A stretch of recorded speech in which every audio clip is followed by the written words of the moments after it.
Even by the devastating destruction of this war, this Israeli airstrike in northern Gaza, early on Tuesday morning, was massive.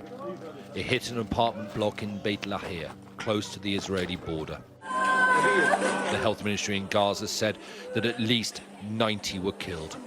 Dozens more were injured, and many are still missing. Contorted bodies lay unrecovered where they died. And note the quiet, the absence of sirens.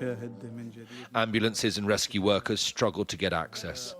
Survivors had to retrieve the dead themselves. We need to pull them out. Look, here's one dead body, another one, another here, another there. His dead bodies everywhere. God help us.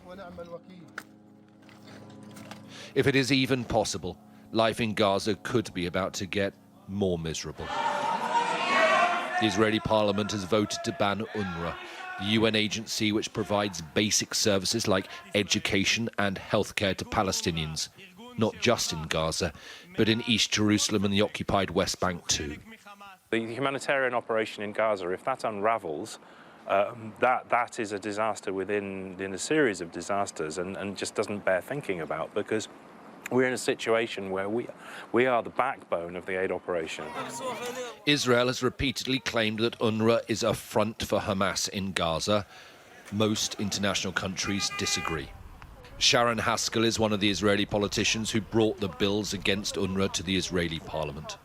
It sits at the core, the foundation of the Israeli-Palestinian conflict.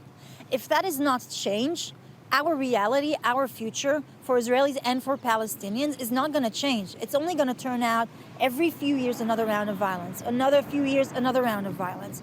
And in order to change that, we have to change UNRWA. In 90 days' time, UNRWA will be banned from operating in Israel and East Jerusalem, but there will be a wider impact on its operations affecting all Palestinians. This is the UNRWA headquarters for East Jerusalem and the West Bank. Now, because Israel's severing diplomatic ties with the agency, many of its 4,000 staff will no longer be able to get visas or permissions to work here.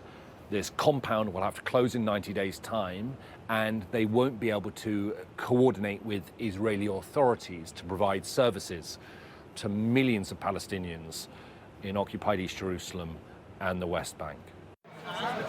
Israel says it will find ways around UNRWA to deliver aid to Gaza, but hasn't said how. Neither have they said who will fund or run Palestinian schools, hospitals, or civilian services. And that is why, say Israel's critics, this feels like an act of collective punishment for millions of Palestinians. Alistair Bunkle, Sky News, in East Jerusalem.